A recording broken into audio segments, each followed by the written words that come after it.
Hello, welcome to the Wealth Transfer News, where we talk about global economics, protecting and preserving your family's wealth. We got Dr. Charles Vance for the spin on the biblical on being a financial manager.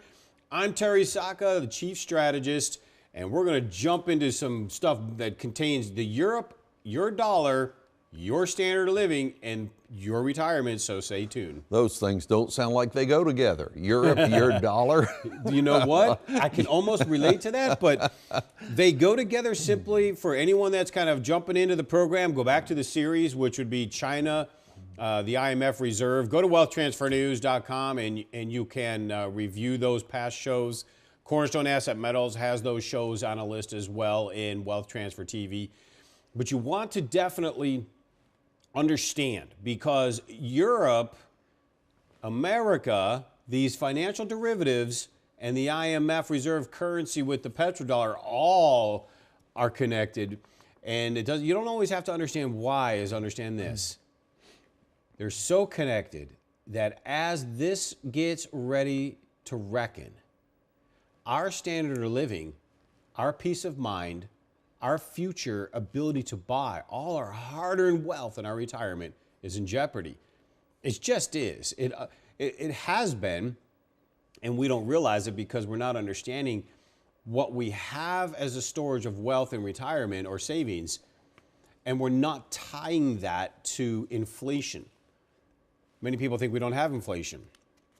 Come on. Every one of us goes to the store. From car batteries to clothes to food, everything is infinitely more expensive than after 9/11, before 9/11. And I know it's been 15 years. It doesn't matter. 9/11, we had a real still solid base, but ever since then, this whole thing's blown up. Now, again, it took 15 years. But since then, those in silver have been financially wealthier, maintaining their ability to buy. And so we had, I know last week we were talking about derivatives, we're talking about Europe, what's happening with the European banks, why it's so vital that we pay attention, because as European banks go, so will the American banks, and then our financial system, and it'll be 2008 on steroids, and we all remember that. We had a lot of requests for more of an explanation of a derivative, kind of help understand a little more of what a derivative is. And so we're going to really get into showing you visually how the derivatives are structured, how fake they really are, and why we need to be concerned about it. Now, it's really really important for folks to understand what a derivative is, because a lot of these terminologies are used by the news media and they just run over them real quickly. Banking system uses these terminologies. Yes. The stock markets use these terminologies. And they act like, well, everyone should know what this is, but in effect, what they're doing is keeping this stuff hidden from the masses, from the majority of the public. You know, Charles, I appreciate that, because our job here is to inform you in the body of Christ. They do. They use terms, they use statements and things that we, the people, we're not going to quite get it, but we're here to fill and plug those holes. And, you know, as we have in the backdrop, I know with the IMF and the world currency with the Chinese yuan, I want to keep that lingering, because this is the epic front line with Russia and all the other players with China of destroying the dollar's supremacy as a reserve currency, let alone the petrodollar. And as that petrodollar goes away, so is our ability to finance our habits. And we have $1 trillion in debt every year, more than what we make in taxation. And we already have high taxes for those who pay them. And so we're in a serious position. We can't afford the petrodollar to go away. We can't afford this to take place. So as we get into explaining, we were talking about Germany. We were talking about the Italian banks, German banks, what's really taking place. And we have a couple of images here I want to get into. The first one is really more of a kind of a cartoon, but it'll help illustrate the point. I think all of us can understand this. Let's see, right there. The book of matches have all the countries in Europe: Portugal, Spain, Ireland, Greece, Italy. Germany is the one standing up. And we see the fire burning the matchbook, right? Well, the quotation out of one of the ones that looks like from France is saying, hey, don't just stand there, do something to Germany. Because the fire's getting close, and you know how it goes. Once the fire lights one match, what happens to all of them? I think we've all done that. I yeah. did as a little boy. You weren't supposed to. Well, they're not supposed to be doing these derivatives No, either. they're not. So that's a very real picture of what's happening in Europe right now to the banking system. The fire is so close to the bigger banks in Europe, and once they hit the bigger banks, which this isn't showing, it will immediately go to the American banks. Now, this next image kind of shows it as well. The dominoes in this image start with Greece. The next flag, the next domino was Italy, and then so forth and so on. And as you can see, they're all attached because you know how a domino works. When one goes, they all start tumbling. Well, the first one, Greece, a couple years ago, already fell. Italy is next. Italy, now they bailed Greece out. The IMF helped. They came up with some weird, the Europeans came up with a weird bond thing where the European Central Bank created bonds out of thin air. They used those bonds to buy the bonds of these countries that were created out of thin air.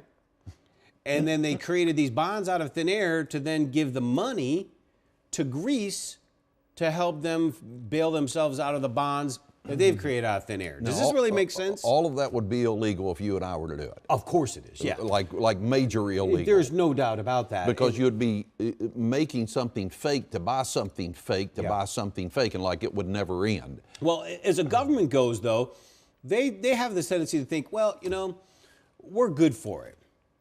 You know, just because we have a, mega $1 trillion debt burden, we're good for it. Don't worry, we can always tax our people until there's no more juice to squeeze out. So that image is very pertinent, and then just the concept that this is really how close we are in the European banking system. Europe is in a full-blown crisis. There's just no doubt about it. And so when Europe goes, America goes, because just understand this in trade.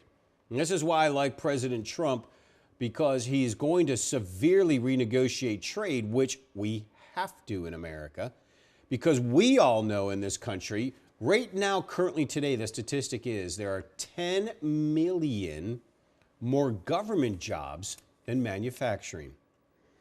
I grew up in a manufacturing state of Michigan, a great upbringing in Detroit.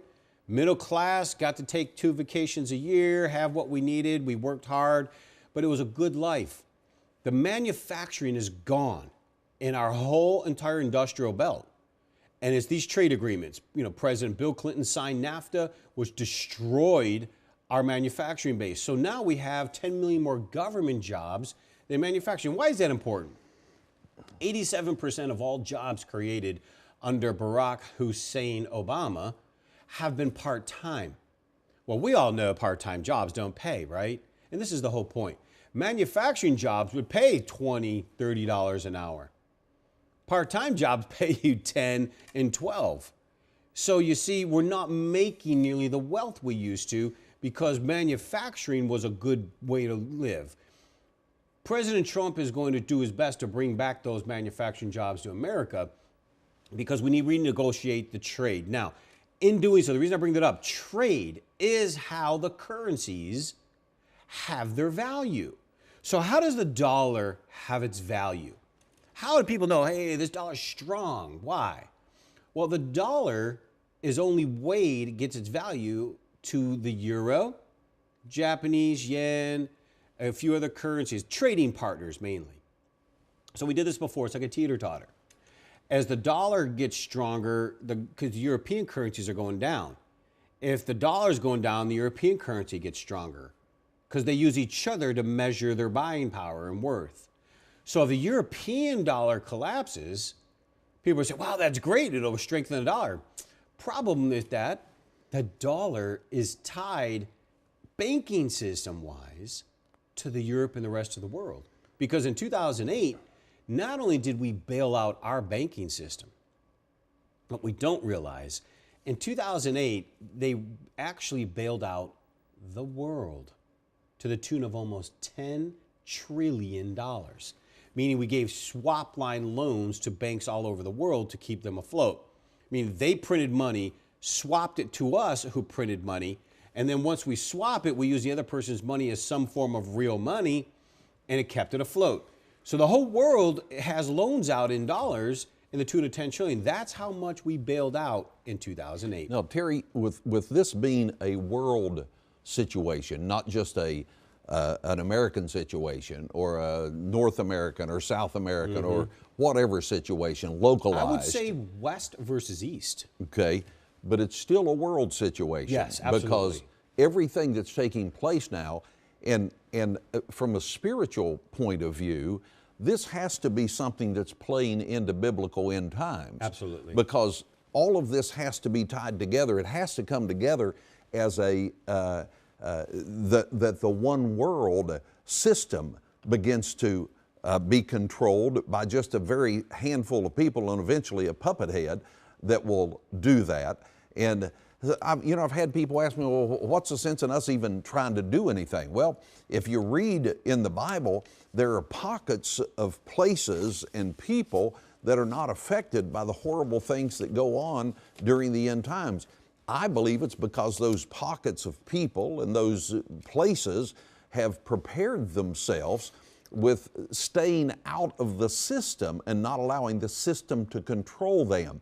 That's why we talk to you continually about putting your retirements, your investments in something tangible that can't be interrupted just because a currency system begins to collapse or fall apart. And Terry, we've seen this so many times, how this one connects to the other. Absolutely. And if they keep connecting one to the other, they're going to create a problem eventually down the line if we don't prepare ourselves. And it's so important for people to do that. It is. And I think the best thing to do is get an education, of course. Education is the best way to get started. Cornerstone Asset Metals is phenomenal at educating the kingdom in this area. So get an education, protect and preserve yourself. Because what's coming, you need to have inside information per se, meaning knowledge they're not giving you in the world. And so register for information at Cornerstone. Don't register right now. Continue to watch this program. We have some great information to still share, but take down the website, register, get that package if you have assets to protect. Are you concerned about the security of your financial future? Cornerstone Asset Metals is here to help you prepare for the extraordinary times ahead by protecting and preserving your assets through silver and gold. At Cornerstone, the protection and preservation of your investment is our first goal. So we are here to serve you with honesty, transparency, and respect. Take control of your future by registering on our website at cornerstoneassetmetals.com. or call us toll-free at 888-747-3309. Call now, 888-747-3309. At Cornerstone, securing your future is our goal. Now, if you haven't caught the graphic behind us, the reason we have that end of the dollar, if you've noticed, on the left side there is China, and on the right is the Russian Soviet Union concept. So just understand that this is an actual attack. This is why the issues are in the Middle East, why you see him try to push war to Russia, why I believe President Trump's probably going to be the best option we have to settle everything down and just renegotiate the whole financial system. So we've had, as we started out, we were talking about derivatives. We've had a lot of requests is please give us a little bit more visual understanding of what a derivative is. So I want to go start with this, where in this graph, this is known as the big bank risk with all the danger of defaults on the derivative. Now, in this chart, you see big red bars, and then on the bottom, you see the little tiny green bars. Well, the red bars are the derivatives held by these banks, JP Morgan, Citibank, Bank of America, HSBC, which is kind of a China bank. And look at HSBC's very little derivative count, but the green, and that's in trillions of dollars, mind you, by the way. JP Morgan has almost 100 trillion of derivatives. The green are the assets they have. Look at that. They have like $5 in the bank for every 1 billion they have in obligation. Now, if that is not a visual of the danger of default, I can't do any better than that. Now, again, the derivatives it's just paper. It's paper business they're doing. Yeah. Am I correct? Yeah, and I'll show a graph that explains that. Okay. A derivative, basically, a derivative is something that derives its value from something else. So for instance, a housing market derivative was getting its value by the mortgages that they put all together in a box and then sold it as derivative A. But the derivative didn't have value, the mortgages inside did, and when we had an economic collapse or a recession, all these people started foreclosing on their mortgages, caused a derivative to collapse. So it was only good as long as the mortgage was good. Yes. Which was someone's pledge to pay back paper loans. Yeah, and here's the worst part now. The derivatives today, a lot of them, are insurance derivatives against interest rate increases. So you have a company or a brokerage firm or a bank selling a derivative to another bank or brokerage that bought, let's say, $10 billion of Italian bonds. Then this bank said, I'll give you an insurance policy, those bonds don't collapse. My goodness. Right? So if they collapse, this bank that sold the derivative has to pay up. So the point is, when this thing unravels, it literally, these derivatives, the tune of trillions, as you saw in that bar, literally unravel. So look at this. What is a derivative? As we kept saying, but I want to kind of give it a little graphic. Sure. Easy explanation with a diagram. As we said in the housing, for instance, in the circles, there's a house up there in the upper left. It goes into a mortgage. The mortgage then belongs to the bank. Then you go down to the right. The bank then takes it, and the bank piles up all the mortgages and jams them in a box called derivative, a package under the tree. That package gets sold into the investors, we the people. So that system, it is based on somebody choosing to make an idea that something is worth something only if it works. As long as it works. Only if it works is the only time it has any value. Problem is, they've created so many derivatives, that there are so many areas that won't work soon. Well, like insuring an interest rate? Right? I mean, who would, I mean, how? Because these derivatives are created, well, because Charles, the derivatives I'm just are wondering created. who dreams that up? Who sits around and thinks, let's do this and sell it to somebody? Here's why. Because the derivatives are becoming then an asset, even though they're not. I was going to ask that They're question. created and they become money. So they become an asset on somebody's ledger sheet. Yes. Is that what you're saying? And then when they become money, wow, they then use that as collateral and go into the market system. So I can promise you, the majority of the stock market today is not based on any real stock market value. Our whole economic system in Keynesian economics in the West is false. Now, people think, oh, they can just keep this going. No, they really can't. And that's why we're talking about China and Russia. There is a reckoning when the Chinese and Russians come in to attack this system. It's just going to happen. Now, what we do want to look at, here's another one here. People ask, well, what are derivatives? So we talked interest, and then we talked the mortgage, right? Look at this one. Type of derivative contracts, for instance, that are out there. Futures contracts, gold and silver, at the top there in the green. Forward contracts, which are basically farmers who sell contracts ahead of time before their crop comes in. Swap contracts, where you print money, I print money, we swap each other's money, and it was all fake in the first place.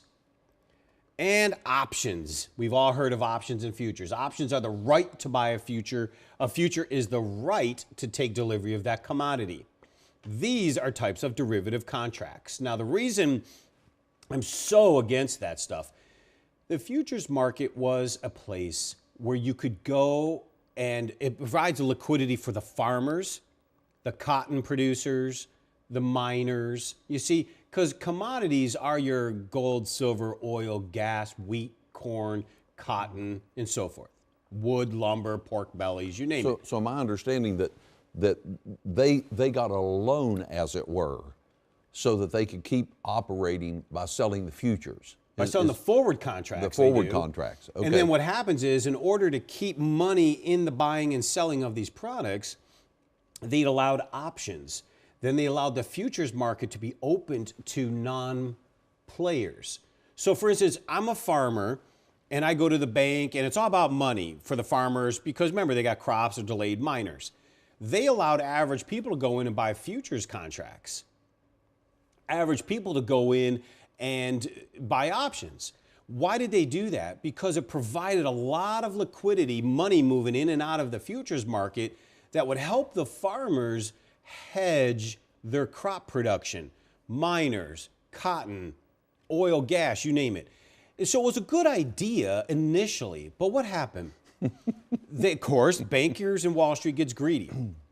Instead of just generalized liquidity to help the system, they started creating derivatives to the point now. They have sold 350, and this varies all the time, but on average right now, 350 ounces of silver on paper in the derivative market. That's technically the physical market for delivery. Problem is they don't have the 350 ounces. For the 350 ounces they have sold in the derivative markets right now in commodities markets, only 1 ounce in my hand is in the vault for delivery. So think of 350 people on one side of the street, 1 ounce of silver on the other, and say go, and see who gets it. So are they betting on the idea that nobody will ever want the silver, the tangible silver? Is that what they're doing? In the silver part anyway, they're doing it because they're trying to keep the price down. Okay. And why do they want the silver and gold prices down? If people see gold prices, not just people, the world sees gold prices over $2,000 and silver over 50, they would automatically know the dollar is done. And in the loss of confidence of the dollar, we've talked about this and we're going to do it again in the new year, called the 7 stages of an empire. And in the 7 stages of an empire, it goes along, here's what they do. They start developing this, infrastructure, military, they do. And then we are in stage 6. Stage 7 is when we have a loss of confidence in the nation's currency. Once stage 7 takes place, all through history, every empire has collapsed. That's what happened in the Greek, the Roman, all through history. These empires collapsed. We're stage 6. Gold and silver derivatives were done to keep the price low enough to manipulate. Now, people say, oh, they'll just keep doing that then. See, that's where this changes. They cannot, because the Chinese and the Russians in the East are working to take down the reserve dominance of the dollar. So we're in a battle. We're in an epic world battle financially. That's why you hear them blame the Russians for the hacking on the DNC. You know, so many Intel insiders will tell you it was not the Russians. It was probably people with inside the government who knew how corrupt the Clintons were. So the point is, it's an epic battle between the West and the East. And this is vital to understand because these derivatives, once start unraveling, collapses the entire system. So here, check this out, and you'll see the connection, the correlation anyway. This is known as over-the-counter derivatives in the marketplace and the market explosion of derivatives. Now, why do they need derivatives? Remember, once you create a derivative, you create something that has kind of like a cash value, but it doesn't, and they're using it in the market system. So the whole entire market system has been fake. And look at this image. $700 trillion of derivatives globally. But I want you to look at when it was created. 2000. That's right, 9/11. Right there on the left side where the arrow is, derivatives were deregulated in 2000. Who regulated them prior to that? Was the government regulating? Absolutely. So yeah, the government. Ronald Reagan was really big on deregulating, and then they came in and started regulating all over again. Then they deregulated again right here. But when they released, and it was actually Bush that kind of even did a lot more than that. It was just amazing. First Bush. It's pretty bad what they did, honestly. But when they deregulated the derivative in 2000, if you've noticed, why did they do that? People ask. 9/11. When 9/11 hit this nation, it wasn't taking down our two financial towers. Spiritually, I think that was absolutely a warning shot across the bow. 9/11 annihilated our financial system and exposed all the criminal fake investments in the financial system. There were documents in those two buildings in 9/11, real documents that were showing convenient. All those documents were destroyed, of course. I'm talking serious stuff, way beyond most people's heads, but this stuff's real. That was the warning shot. They needed, at that point, our nation was over financially. We didn't have anything left. So they deregulated derivatives, and look back, let's do that. Pull that shot up one more time behind us. Ever since 9/11, look at that mountain go to the right. We went from literally like $50 trillion in derivatives globally to now 700 trillion today. That is how our market system and our world economy has been floating, or why it has been floating since the massive destruction of 9/11. So not only did we open up the floodgates on creating fake money by creating derivatives, the entire banking system has pigeonholed themselves into insolvency. We then go and spend trillions of dollars we did not have on a war we never should have went to. And I have a National Defense Medal. I get it. We shouldn't have gone to the war. There were not weapons of mass destruction. Keep it in mind. Wait till you see the details next week. This is going to get better. God bless you. May wisdom and understanding follow you. It's time for you to go to the website at cornerstoneassetmetals.com. You can register there now. We'll be glad to send you some more information for those of you who have IRAs to protect, your hard-earned money. We're going to be back next week, same place and same time. Join us right here for more of the Wealth Transfer News. See you then. Cornerstone Asset Metals is here to help you protect and preserve what you have worked hard to gain. For those of you who have IRAs to protect, 401ks to preserve, or cash in the bank, we would like to send you a package of information regarding the changes to the dollar and the challenges of our economy that you need to be prepared for. This package includes how easy it is to roll over your current IRA or 401k into a physical precious metals IRA for long-term protection of your hard-earned wealth. For those of you who have cash to invest, we can arrange to have your precious metals stored in a private vault or simply send it to your home. Call our toll-free number or register on our website now.